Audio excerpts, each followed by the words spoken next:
Hello friends, कल के video में हम लोग देखे थे आर्थिक सर्वेक्षण 2024 का स्थिर भाव और प्रचलित भाव में क्या देखे थे, वृद्धि प्रतिशत और औसत वृद्धि। आज की वीडियो में हम लोग देखेंगे बजट 2023-24 में क्या क्या प्रावधान किया गया है। उसके बाद हम लोग चलेंगे एमसीक्यू, उसके बाद वन लाइनर फैक्ट को डिस्कस करेंगे। ये आपका तीसरा वीडियो रहेगा, तो आगे बढ़ते हैं। इसमें बजट 2023-24 अभी बजट कौन सा चल रहा है? अभी छत्तीसगढ़ का बजट अभी 2024-25 चल रहा है, लेकिन इकोनॉमी सर्वे में, आर्थिक सर्वेक्षण में आपका गत वर्ष का बजट रहता है। तो ये आपका देखेंगे बजट 2023-24। बजट क्या रहता है? आय व्यय का लेखा जोखा रहता है। आय व्यय का लेखा जोखा रहता है, ठीक है। तो बजट में आपका क्या रहेगा? पहले में कुल प्राप्तियां और कुल, यहाँ प्राप्तियां लिखा है, ये गलत है, ये कुल व्यय है, ठीक है। और एक और डाटा वो है, ये 501 है। तो कुल प्राप्तियां रहेगा, उसके बाद आपका रहेगा दो भाग में बटा रहता है, कुल व्यय रहेगा। तो कुल प्राप्तियां कितना है छत्तीसगढ़ का बजट 2023-24 के अनुसार? 1,21,500, ठीक है। ये किस में है? ये आपका राशि करोड़ रुपए में है। और इसके बाद देखते हैं कुल प्राप्तियां आपका दो भाग में बढ़ जाता है, राजस्व प्राप्तियां और पूंजीगत प्राप्तियां। तो राजस्व प्राप्तियां आपका कितना है? 1,06,000, ठीक है। यहाँ पे प्रश्न 3 पैटर्न में बनता है। एक आपका मूल्य पूछ देगा, मूल्य मतलब ये टोटल वैल्यू पूछेगा आपका, और दूसरा पूछता है आपका प्रतिशत वृद्धि पूछता है, वृद्धि प्रतिशत, और तीसरा पूछता है आपका योगदान, कितना टोटल योगदान कितना है इसमें, योगदान प्रतिशत। तो आगे बढ़ते हैं वीडियो में। राजस्व प्राप्ति आपका 1,06,000 और ये टोटल योगदान कितना है? 87.24%। इसमें वृद्धि प्रतिशत कितना है? 8.27%। एक यहाँ पे ध्यान देंगे, ये दो भाग में बटा है, तो आपका टोटल कुल प्राप्तियां कितना है? 1,21,500। तो इसमें आपका इसको घटाएंगे तो ये पूंजीगत प्राप्ति आपका मिल जाएगा, ठीक है। दोनों डाटा याद करना नहीं रहेगा, इसमें से आप माइनस कर देंगे तो ये वाला निकल जाएगा। पूंजीगत प्राप्ति कितने हैं? 15,500, ठीक है। इसका योगदान कितना है? 100 में आप इसको माइनस कर दो 87.24 को, तो ये कितना निकल जाएगा? 12.26, ठीक है। ये साइड का डाटा याद करना है। अब देखते हैं आगे।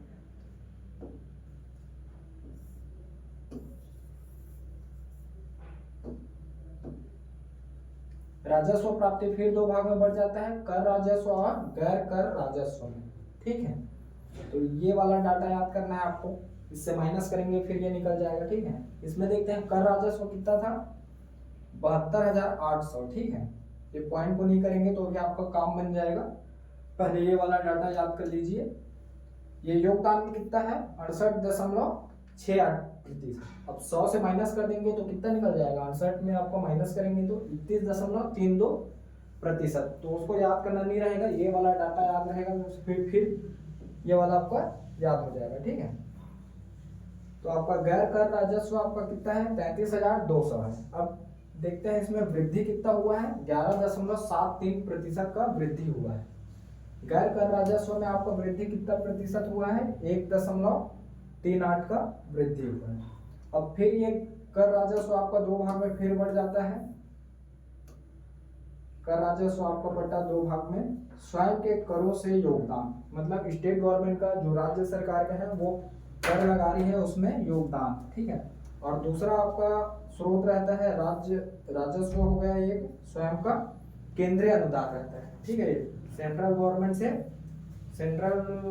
से आपका कितना अनुदान मिल रहा है। कर राजस्व दो भाग में बटा, एक इसमें और ये केंद्रीय अनुदान में। तो अंश कितना है आपका स्वयं के कर राजस्व का?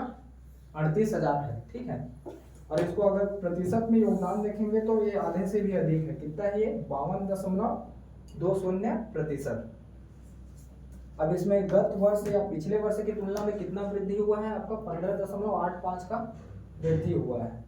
मतलब स्टेट गवर्नमेंट का जो कर राजस्व है वो लगातार बढ़ते रहे। ठीक है। अब केंद्रीय करों से योगदान कितना मिल रहा है सेंट्रल गवर्नमेंट को, सेंट्रल गवर्नमेंट से राज्य को? तो इसका कितना योगदान है आपका? अंश में आपका 34,800 है। इतना आपका राशि ये करोड़ रुपए में चल रहा है। ठीक है, ये टोटल रुपए में नहीं है, ये करोड़ रुपए में। और इसका योगदान कितना प्रतिशत है? 100 से इसको माइनस कर देंगे तो कितना आ जाएगा? 47.8%। इसमें वृद्धि की बात करते हैं तो इसमें वृद्धि कितना हुआ है? 7.55%। अब इसमें देखेंगे सर्वाधिक योगदान में स्वयं के कर राजस्व में और केंद्रीय अनुदान जो प्राप्त हो रहा है इसमें किनका सर्वाधिक योगदान है? तो इसका स्वयं के कर राजस्व का अधिक योगदान है। यहाँ पे देख रहे हैं हम 38,000 है और ये 34,800 है। तो ये आपका सर्वाधिक योगदान है। ये प्रतिशत में भी देख सकते हैं। ये टोटल कर राजस्व आपका इतना मिला है आपको 72,800 मिला है। उसमें से आपका 72,800 में आपका 38,000 स्वयं वाला है और ये केंद्रीय अनुदान है। ठीक है, 100 में इसको माइनस कर देंगे तो 47.80 आपका आ जाएगा। अब आगे बढ़ते हैं। ये तो हो गया आपका कुल प्राप्तियां हो गए, ये आय हो गए। ठीक है, अब व्यय की बात करते हैं। व्यय की बात करते हैं, इसमें आगे चलते हैं। ये कुल व्यय है तो ये 1,21,500 करोड़ रुपए। ठीक है, अब ये फिर दो भाग में बढ़ता है। जैसे कि आपका पूंजीगत प्राप्तियां रहता है, दो भाग में बढ़ जाता है, राजस्व प्राप्ति और ये पूंजीगत प्राप्ति। उसी प्रकार आपका कुल व्यय आपका दो भाग में बढ़ जाएगा, एक राजस्व व्यय और दूसरा पूंजीगत व्यय। तो राजस्व व्यय कितना है आपका? 1,02,500 करोड़ रुपए है। ठीक है, इसको अगर प्रतिशत में योगदान देखेंगे तो प्रतिशत कितना है इसका? 84.36% है। अभी कुल प्राप्तियों में आपका राजस्व व्यय को घटा देंगे तो आपका क्या निकल जाएगा? पूंजीगत व्यय, जो कितना है? 18,660 है। और जो इसका प्रतिशत देखेंगे तो ये 84.36% में आपका 100 से माइनस कर देंगे तो ये 15.36% आपका निकल जाए। ये वाला डाटा बस याद रखना है और टोटल वाला डाटा याद रखना है। अब देखते हैं राजस्व व्यय फिर दो भाग में बढ़ जाता है आपका राजस्व ये व्यय। किन किन मदों में व्यय होता है? योजनागत व्यय होता है एक, और दूसरा होता है गैर योजनागत व्यय होता है। ये राजस्व व्यय आपका दो भाग में बढ़ जाता है। ठीक है, हाँ यहाँ पे नहीं देखे थे। गैर कर राजस्व में आपका स्वयं के करों से योगदान, ये कुल प्राप्तियों में अंश कितना था इनका? 18,200, लगभग आधे से अधिक 54.82%। वृद्धि हुआ था आपका 13.75%। एक डाटा यहाँ पे छूटा हुआ है, ये केंद्रीय अनुदान है। केंद्रीय अनुदान गैर कर राजस्व में आपका केंद्रीय अनुदान का अंश कितना है? 15,000 करोड़ रुपए। ठीक है, और ये प्रतिशत में देखेंगे तो 45.18% वृद्धि हुआ था। इसमें माइनस में हुआ था, -10.45। आपका गैर कर राजस्व आपका केंद्रीय अनुदान में कितना है? ये माइनस है, सेंट्रल गवर्नमेंट से इनमें ये माइनस हुआ है। ये वाला माइनस डाटा है, एक ही माइनस डाटा है इसमें, इसको याद रखेंगे। ठीक है, सर्वाधिक योगदान की बात करेंगे तो केंद्रीय अनुदान कितना है आपका? 45% और ये लगभग आपका 55% है, 54.82%। अब आगे चलते हैं। व्यय की बात कर रहे थे, दो मद में व्यय होता है, राजस्व व्यय और पूंजीगत व्यय। ठीक है, तो ये राजस्व व्यय फिर दो भाग में बढ़ जाता है, योजनागत व्यय और आपका गैर योजनागत व्यय में।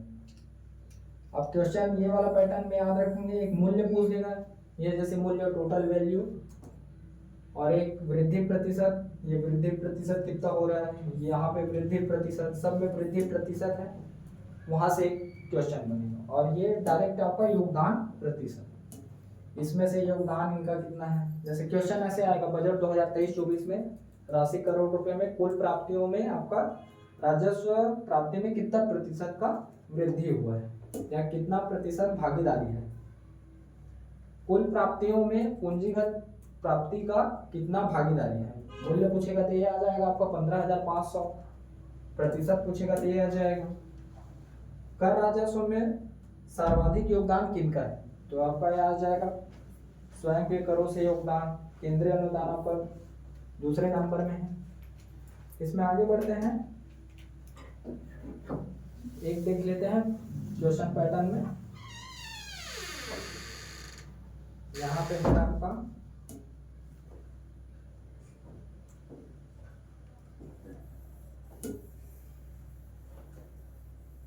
इसको देखते हैं। राजस्व प्राप्तियों में से राजस्व व्यय का प्रतिशत कितना है। जितना प्राप्तियां हुआ है उसमें व्यय कितना कर रहे हैं हम लोग, कितना प्रतिशत कर रहे हैं, 96.67। तो ये आपका 97, लगभग 97% व्यय कर रहे हैं, जितना प्राप्ति हो रहा है उसमें से। आगे बढ़ते हैं, इसमें राजस्व प्राप्तियों में से ब्याज भुगतान का प्रतिशत कितना है। ये 6.5 है, मतलब ये 6.5 के आसपास है। मतलब जितना भी राजस्व प्राप्ति हो रहा है तो ऋण है, स्टेट गवर्नमेंट का ऋण है, तो उसमें ब्याज भुगतान करने के लिए आपको कितना प्रतिशत व्यय हो जा रहा है आपका। कुल प्राप्तियों में, राजस्व प्राप्तियों में 6.53% ब्याज भुगतान करने में ही चला जा रहा है। राजस्व अधिक क्या, राजस्व व्यय और राजस्व आय में जो अंतर है वो कितने का अंतर है, 3500 करोड़ रुपए का। ये करोड़ रुपए का है, करोड़ रुपए का है, मतलब ये सरप्लस है, राजस्व अधिक के सरप्लस में है। कहीं कहीं जब घाटा होते रहता है तो ये माइनस में चला जाता है, लेकिन ध्यान रखना ये प्लस में है, अधिक क्या है, ठीक है, इसको ध्यान रखना। आगे बढ़ते हैं नेक्स्ट वीडियो में एमसीक्यू की ओर। फर्स्ट क्वेश्चन देखते हैं यहाँ पे। वर्ष 2023-24 के लिए स्थिर भाव 2011-12 या स्थिर भाव वर्ष 2011-12 में सकल राज्य घरेलू उत्पाद के अग्रिम अनुमान बाजार मूल्य पर कितने रुपये अनुमानित है। ये रुपये है, ठीक है। लाख दे देगा तो डायरेक्ट आपका डाटा ये कम कर देगा, ठीक। रुपये अनुमानित है, तो इसमें आप ध्यान रखेंगे स्थिर भाव तो रहेगा ही रहेगा, ये जीएसडीपी अग्रिम बाजार मूल्य आपका ध्यान रखना है। वहां पे आधार मूल्य पूछ रहा है या आपको पूछ रहा है बाजार मूल्य पूछ रहा है। प्रश्न इसको देख के बनाएंगे आप, आधार मूल्य पूछ रहे हैं किस बाजार मूल्य में पूछ रहे हैं। तो ऑप्शन क्या है इसमें, 3,20,80,850, 3,20,13,243, या सी ऑप्शन है 3,24,74,890, या आपका है 3,21,94,473। तो इसका है बाजार मूल्य पे आपका ये ऑप्शन डी है, 3,21,94,473 है। दूसरा क्वेश्चन बढ़ते हैं। वर्ष 2023-24 के लिए स्थिर भाव 2011-12 में राज्य सकल घरेलू उत्पाद वर्ष 2022-23 की तुलना में कितना प्रतिशत अधिक है। मतलब ये पूछ रहा है आपका गत वर्ष से कितना प्रतिशत अधिक है, पिछले वर्ष से कितना प्रतिशत अधिक है। तो ऑप्शन ए है आपका 4.56 या 4.56, 5.56 या 6.56 या 7.56। ये क्या है आपका प्रतिशत में, सब राशि इसमें प्रतिशत में। तो इसका सही आंसर हो जाएगा 6.56%। 56 इंच का सीना ऐसे आप रख लेंगे इसको, 6.56। ये 2 से 3 बार आपका पूछा जा चुका है पीएससी और व्यापम एग्जाम में, ठीक है। थोड़ा सा जूम कर लेते हैं इसको, आगे बढ़ते हैं। इसमें सुमेलित कीजिए ये क्षेत्र दिया है और आपका वृद्धि प्रतिशत दिया है। वर्ष 2023-24 के लिए स्थिर भाव 2011-12 में, ठीक है। तो कल बताया था मैं पिछला वीडियो में कि कृषि का हमेशा कम रहेगा, उसके बाद आपका रहेगा सेवा का रहेगा, उसके बाद छत्तीसगढ़ के परिप्रेक्ष्य में आपका उद्योग का रहेगा, ये मैक्सिमम उद्योग का रहेगा। तो 3, 5, 7, ठीक है। 3 के बाद और डाटा है, तो ये मेन डाटा है। दशमलव के बाद वाला देखेंगे आपको 3, 5, 7, ये आप याद रखिए, कृषि का 3। अब इसमें देखते हैं, इसको प्रश्न बनाते समय ये ध्यान रखिएगा कि आपको सब डाटा याद रखेगा रहेगा, लेकिन ये क्रम आपको कुछ भी दे देगा, उद्योग को पहले दे देगा या सेवा को नीचे में कर देगा। तो ये आप क्वेश्चन बनाते समय ये याद रखेंगे, ठीक है। तो कृषि का देखते हैं, इसमें सबसे कम ये कृषि का है 3, ठीक है। ये उद्योग का 7 है, ठीक है। ये क्या चल रहा है, ये वृद्धि प्रतिशत चल रहा है, सब ये प्रतिशत, ठीक है, वृद्धि प्रतिशत। और आपका सेवा क्षेत्र का 5 है, तो ये क्या हो जाएगा आपका उपरोक्त सभी हो जाएगा, ठीक है। उपरोक्त सभी इसमें सुमिलित हैं। आगे बढ़ते हैं, इसमें एक पैटर्न ये बनता है, ये एमसीक्यू और आपका वन लाइनर जो रहेगा ये पीडीएफ फॉर्म में आपको मिल जाएगा, नीचे डिस्क्रिप्शन लिंक में है, उसमें आप परचेज कर सकते हैं। न्यूनतम शुल्क में आपको प्रोवाइड कराया जा रहा है और इसमें विश्लेषण से बनाया गया हुआ है पुराने प्रश्न पत्र के अनुसार, और अभी जो नया पैटर्न लागू हुआ है उसके अनुसार आपको क्वेश्चन और जितना भी फैक्ट है टू द पॉइंट अप्रोच में बनाया गया है, तो उसको आप परचेज कर सकते हैं। नीचे आपका डिस्क्रिप्शन बॉक्स में लिंक दिया गया है, ठीक है। आगे बढ़ते हैं, इसमें एक पैटर्न यहाँ से पूछता है अगले क्वेश्चन में,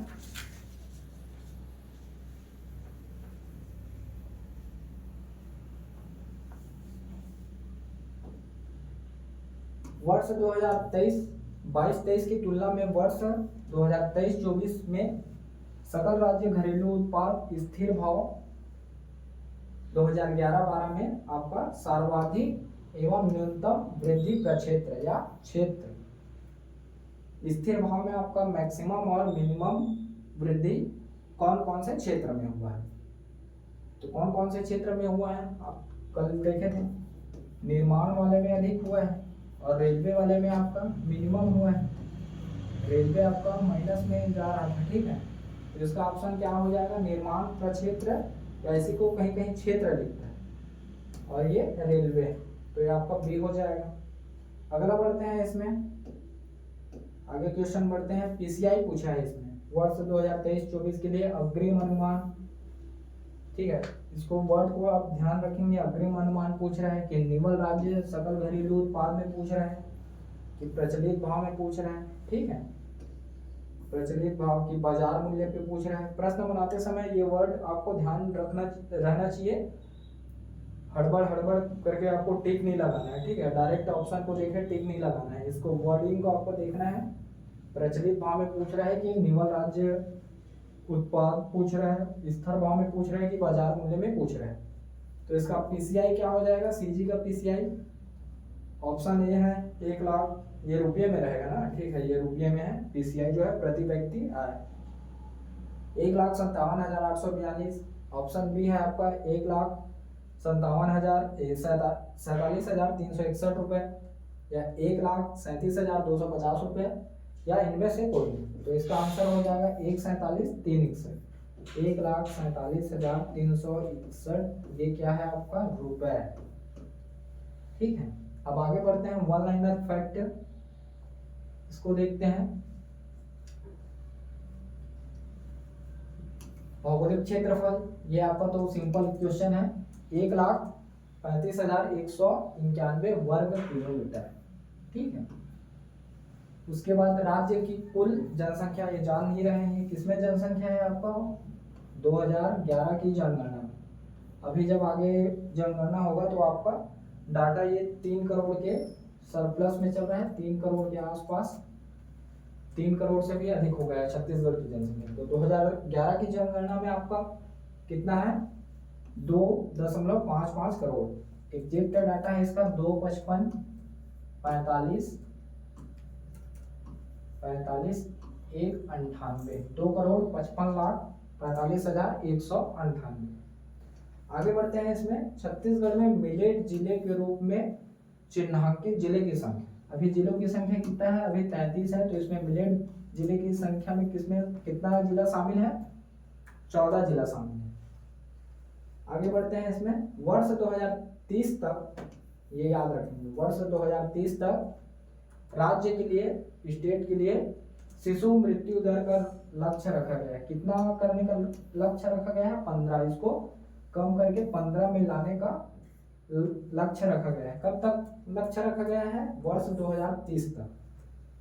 अब देखते हैं ये वाला पैटर्न वाला कल पढ़े थे पिछला वीडियो में, जीएसडीपी में सकल राज्य घरेलू उत्पाद में आपका